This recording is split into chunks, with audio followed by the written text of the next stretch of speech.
Assalamualaikum warahmatullahi wabarakatuh. Saya Asbi Mardana, Prodi PGMI semester 3, akan menjawab UTS Teknologi Pembelajaran. Nomor 1. Jelaskan pentingnya media pembelajaran digital dalam proses belajar mengajar. Sertakan contoh yang menarik. Menurut saya, pentingnya menggunakan model dalam pembelajaran merupakan suatu teknik pembelajaran yang digunakan guru dalam mengajarkan suatu pokok bahasan. Dan dalam pemilihan suatu model harus disesuaikan terlebih dahulu dengan materi pelajaran, tingkat perkembangan kognitif siswa dan sarana atau fasilitas yang tersedia sesuai dengan tujuan pembelajaran sehingga model pembelajaran yang diharapkan dapat tercapai. Walaupun banyak kegunaan dari model pembelajaran, namun terdapat pula kelemahannya, yaitu dapat menjadikan seseorang kurang berinisiatif mengkreasikan kegiatan-kegiatan. Jika sesuatu model pembelajaran dapat menjamin adanya fleksibilitas sehingga memungkinkan seseorang yang menggunakan model tertentu untuk mengadakan penyesuaian terhadap situasi atau kondisi secara lebih baik. Apalagi dalam menangani masalah pendidikan yang dalam banyak hal sangat terpengaruh oleh perubahan variabel lain di luar bidang pendidikan tersebut.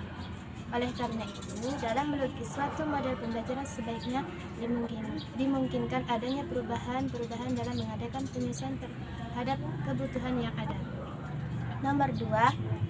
Hal-hal apa saja yang harus diperhitungkan dalam pemilihan media pembelajaran digital? Menurut saya ada 5 hal. Yang pertama, memilih media harus berdasarkan tujuan instruksional yang ingin dicapai. Yang kedua, memilih media harus sesuai karakteristik siswa atau sasaran yang bisa dilaksanakan. Yang ketiga, memilih media harus disesuaikan dengan jenis rangsangan belajar yang diinginkan, audio, visual, gerak, dan lain-lain. Yang keempat, memilih media harus disesuaikan dengan keadaan latar atau lingkungan. Yang kelima, memilih media harus memahami kondisi setempat dan luasnya jangkauan yang ingin dilayani. Nomor 3, dalam melaksanakan inovasi pembelajaran terdapat beberapa model pembelajaran yang bisa dilaksanakan. Jelaskan 3 model tersebut yang Anda ketahui dan pahami. Menurut saya, yang pertama, meningkatkan keterlibatan pendidik. Keterlibatan mahasiswa di dalam kelas menjadi suatu masalah terbesar dalam dunia pendidikan. Ruang kelas biasa dirasa cukup sulit untuk membuat siswa tetap fokus dengan materi yang diberikan. Hal ini dikarenakan pengajar tidak mengetahui apa yang sebenarnya membuat siswa tetap tertarik dengan kelas. Ketika mahasiswa terdistraksi, ia pun tidak bisa mengulang kembali materi yang terlewat. Dengan inovasi berupa webinar, siswa dapat belajar dari manapun asal terkoneksi dengan internet. Siswa juga dapat bebas bertanya tanpa harus merasa malu dengan teman-teman di kelas. Yang kedua, pembelajaran multimodal.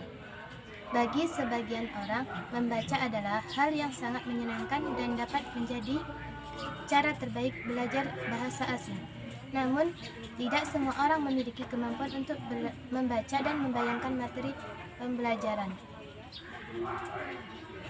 Pembelajaran multimodal dapat membantu siswa dengan menggabungkan tulisan, gambar, gerakan, suara, tindakan, dan sebagainya. Pembelajaran akan menjadi lebih efektif terutama untuk belajar bahasa asing.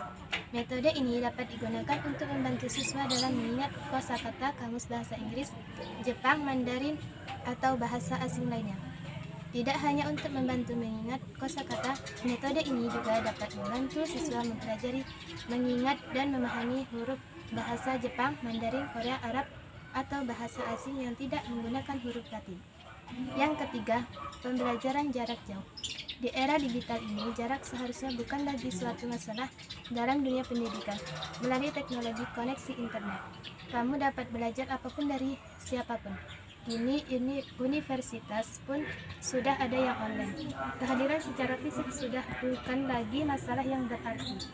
Batasan semakin menghilang sehingga kamu bisa belajar apapun yang kamu mau kapanpun dan dimanapun. Jarak suatu bukan lagi menjadi penghalang. Namun, semudah apapun kamu mendapatkan akses pendidikan lewat internet, Bila tidak ada komitmen untuk belajar, teknologi yang tersedia tidaklah berhenti. Semua tetap berawal dari beberapa kuat keinginanmu untuk bisa. Nomor 4. Mengapa penerapan inovasi pembelajaran di kelas sering mengalami kegagalan? Berikan alasannya dan berikan suatu kasus serta bagaimana cara mengatasinya. Menurut saya, karena berdasarkan kurikulum 2013 yang dilakukan pada perkembangan ilmu, pengetahuan, dan teknologi, namun dalam proses pelaksanaan, banyak guru yang belum mampu memanfaatkan teknologi yang dapat mempermudah pekerjaannya. Sebagai contoh, di suatu sekolah mendapatkan fasilitas pendidikan yang baru berupa komputer yang juga dilengkapi oleh jaringan internet. Para guru diberikan kesempatan untuk memanfaatkan fasilitas tersebut dalam proses pembelajaran. Namun, karena tidak memiliki kemampuan dalam mengenai program komputer mengajar, fasilitas yang telah ada sebagai inovasi pendidikan tidak dapat dimanfaatkan secara maksimal.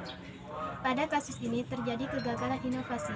Adapun cara mengatasinya adalah dapat dilakukan dengan memberikan pelatihan kepada guru-guru atau mengikuti kegiatan workshop atau seminar yang dapat meningkatkan keterampilan pada guru tersebut. Berdasarkan referensi buku pengajaran dan pembelajaran di era digital. Abdullah Idi, Dinamika Sosiologis Indonesia, Agama Islam dan Pendidikan dalam Perubahan Sosial, Yogyakarta, IKIS Pelangi Aksara, 2015. Suyanto, Dinamika Pendidikan Nasional dalam Percaturan Global, Jakarta, Gramedia, 2006. Yusuf Hadi Miarso, Menyamai Benih Teknologi Pendidikan, Jakarta, Kencana, 2016. Terima kasih. Wassalamualaikum warahmatullahi wabarakatuh.